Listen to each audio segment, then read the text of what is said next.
ውድ የአረብ ሚዲያ ቤተሰቦች የዛሬው ቪዲዮ ይዤላችሁ የመጣሁት ባላችሁኝ መሰረት አንድ ቤት ከመጀመሪያው እስከ መጨረሻው ስንት ብር እንደሚፈጅ ሙሉውን ስራልን ቪዲዮ ብላችሁኝ ነበር። ይኸው ሰርችላችኋለሁ ማለት ነው። ውድ የአረብ ሚዲያ ቤተሰቦች አንድ ቤት ለመስራት ከመጀመሪያው እስከ መጨረሻው ስንት ብር እንደሚፈጅ በዚህ ቪዲዮ የማሳውቃችሁ ይሆናል ማለት ነው። እስከ ቪዲዮ መጨረሻ አብራችሁን ቆዩ። ላይክ፣ ሸር፣ ሰብስክራይብ እያደረጋችሁ ከወዲሁ ጀምሩት ማለት ነው። ሁሉም የሚያስደምጣችሁ ይሆናል። ቀጥታ ወደ ቪዲዮ። አንድ ቤት ለመስራት ስናስብ ወይም ስንጀምር መግዛት ያለብን መጀመሪያ ምንድነው? ቆርቆሮ ነው ማለት ነው። ቆርቆሮ ወቅታዊ ዋጋ ስንት ነው? መስራት ያሰብነው ስንት ቆርቆሮ ነው? 70 ቆርቆሮ ነው ማለት ነው። 70 ቆርቆሮ ለመግዛት ያሰብነው አንድ ቆርቆሮ በስንት ነው የምንገዛው? አንድ ቆርቆሮ 750 ነው ማለት ነው። 750 ሲባዛ በ70 52500 ብር ያስፈልገናል ለቆርቆሮ ማለት ነው። ቀጣይ የምንገዛው ከቆርቆሮ ቀጥለን ምንድነው? ሚስማር ማለት ነው። ሚስማር ስንት ፓኮ ያስፈልጋል ለ70 ቆርቆሮ ማለት ነው? 12 ፓኮ ያስፈልጋል።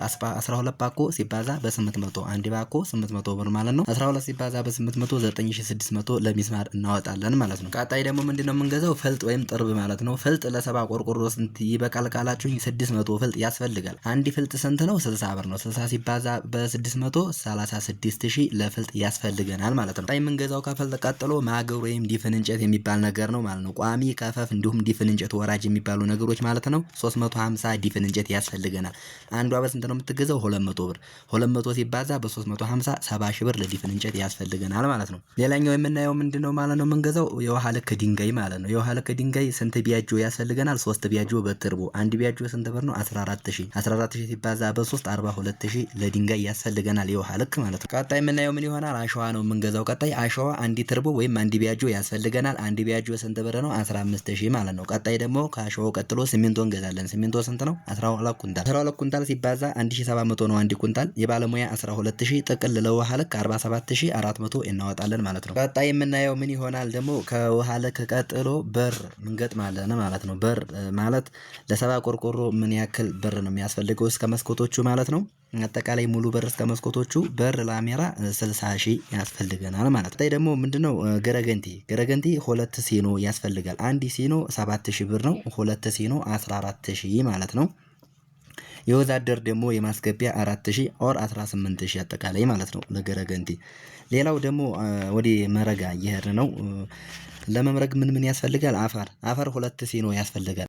አፈር 2 ሲኖ 14000 ማለት ነው። 7000 ብር ልክ እንደ ገረገንቲው ማለት ነው። ቀጥሎ ጓሳ ወይም ጭድ እንገዛለን። አንድ ስር ጓሳ 1000 ብር ነው። 40 ስር ያስፈልጋል ለ70 ቆርቆሮ 40000 ብር በ1000 ብር ማለት ነው። ለባለሙያ 50000 ብር አለ ማለት ነው። ጥቅል 104000 ብር ያስፈልገናል ለመረጋ ብቻ ማለት ነው። ቀጣይ የምናየው ምን ይሆናል ማለት ነው? 2 በ1 በረራ ግርፍ ነው የሚባለው ማለት ነው። ለበረራ ግርፍ ምን ያስፈልጋል? አሸዋ አንድ የትርቦ 15000 ብር ያስፈልገናል ማለት ነው።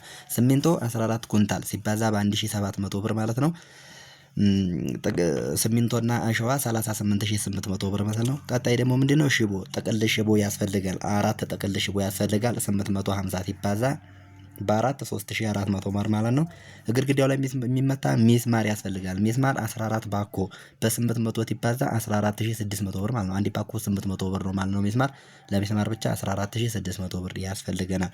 ለባለሙያ ለገራፊ 15000 ብር ያስፈልጋል። ጥቅል ለግርፍ ለሁለት በአንድ ለበረራ ግርፍ ጥቅል ስንት ያስፈልጋል ካላችሁ 71800 ብር ያስፈልጋል። እስከ ወዛደሩ ማለት ነው። ሙሉውን እስከ ባለሙያ እስከ ሽቦ እስከ ሚስማር ማለት ነው። ለአንድ የበረራ ግርፍ 71800 ብር ያስፈልጋል ማለት ነው። ከዚህ ቀጣይ የምንሄደው የውስጥ ሊሾ ሲሚንቶ የውስጥ ሊሾ ያስፈልጋል። የውስጥ ሊሾ ምንድነው? ሲሚንቶ 12 ኩንታል በ1700 ብር። ብረት ተነጣፊ ብረት 5000 ብር ያስፈልጋል። ለባለሙያ 10000 ብር ያስፈልጋል ማለት ነው። ጥቅል ስንት ነው? ለውስጥ ሊሾ 35400 ብር ያስፈልገናል ለሊሾ ማለት ነው ለቤቱ። ቀጣይ የምናየው ምን ይሆናል? ወደ ጅብሳም ስንት ያስፈልጋል? ለ70 ቆርቆሮ 80 ኩንታል ያስፈልጋል። 80 ኩንታል ማለት አንድ ኩንታል 1400 ብር ነው። 1400 ብር ማለት ነው። 1400 ሲባዛ በ80 ብላችሁ ሂሳቡን ምቱ። የባለሙያ ስንት አለው? 70000 ብር አለው የእጅ ለባለሙያ ማለት ነው። ጥቅል ስንት ነው ማለት ነው? 172000 ብር ያስፈልጋል። እስከ ባለሙያው እስከ ጅብሰሙ ማለት ነው። ጅብሰም ስላችሁ እስከ ቤቱ ፊኒሽንግ እስከ መብራቱ ሙሉ ነው የሚሰራው ማለት ነው። እስከዛ ነው የምነግራችሁ። ጅብሰም እስከ ዲኮሩ በዲዛይን በዘመናዊ ሁኔታ ነው የሚሰራው። አሁን ላይ ያው ታውቁታላችሁ የምታውቁት ነው። እሱ ስንት ያስፈልጋል ካላችሁ ጥቅል ጅብሰም 172000 ብር ያስፈልጋል ማለት ነው። ሌላኛው ምንድነው መስታወት ነው ማለት ነው። መስታወት የሚገጠመው ቤቱ ተሰርቶ ከተጠናቀቀ በኋላ ነው ማለት ነው። መስታወት ለሙሉ እስከ መስኮቱ እስከ ፍሬንች በሩ ስንት ያስፈልጋል ካላችሁኝ 6 ሚሊ 5 ሚሊ የሚባል አለ የመስታወቱ አይነት አለው ማለት ነው። እሱ ብዙ ሰው የሚጠቀመው 5 ሚሊ ነው ማለት ነው። ሙሉ ለቤቱ ለሰባው ቆርቆሮ በር መስታወት 5 ሚሊ 25,000 ብር ያስፈልጋል ማለት ነው ለመስታወት። ሌላኛው የምናየው ምንድነው የግቢ አጥር ማለት ነው። የቆርቆሮ አጥር ግቢያችሁን በቆርቆሮ ለማጠር ስንት ቆርቆሮ ያስፈልጋል የሚለው ነገር እንደ ቦታችሁ ስፋትና ጥበት ይወሰናል እሱ ማለት ነው። ምክንያቱም ሰፊ ቦታ አለ፣ ጠባብ ቦታ አለ። ብዙ ጊዜ ቦታዎች 200 ካሬ ናቸው አሁን ላይ ያለው ምሪት ማለት ነው። ለነሱ ከ60 እስከ 70 ባለው ቆርቆሮ ለአጥር ይበቃችኋል ማለት ነው። አንድ ቆርቆሮ 750 ብር ነው ብያችኋለሁ፣ ማባዛት ትችላላችሁ። ውድ የአረብ ሚዲያ ቤተሰቦች እንግዲህ ባላችሁኝ መሰረት 70 ቅጠል ቆርቆሮ ከመጀመሪያው እስከ መጨረሻው ስንት ብር እንደፈጀ ሂሳቡን ልነግራችሁ ነው ማለት ነው። 790,400 ብር ፈጀ ማለት ነው 70 ቆርቆሮ ለመስራት አሁን ወቅታዊ ዋጋ በ2018 ማለት ነው። ስለዚህ የእናንተ ሀሳብ ቦታ መግዛት ወይስ ቤት መግዛት ለምትሉ ቤተሰቦች እንደኔ የቆመውን ቤት ብትገዙ አትራፊ ትሆናላችሁ ብዬ አስባለሁ ማለት ነው። ውድ የአረብ ሚዲያ ቤተሰቦች የዛሬው ቆይታዬ ይህን ይመስል ነበር። ቪዲዮውን ላይክ፣ ሸር፣ ሰብስክራይብ እያደረጋችሁ ቤተሰብ ይሁኑ። በቀጣይ ቪዲዮ እስከምንገናኝ ድረስ የዛሬው ቆይታ ይህን ይመስል ነበር። አሰላሙ አለይኩም ወራህመቱላሂ ወበረካቱ።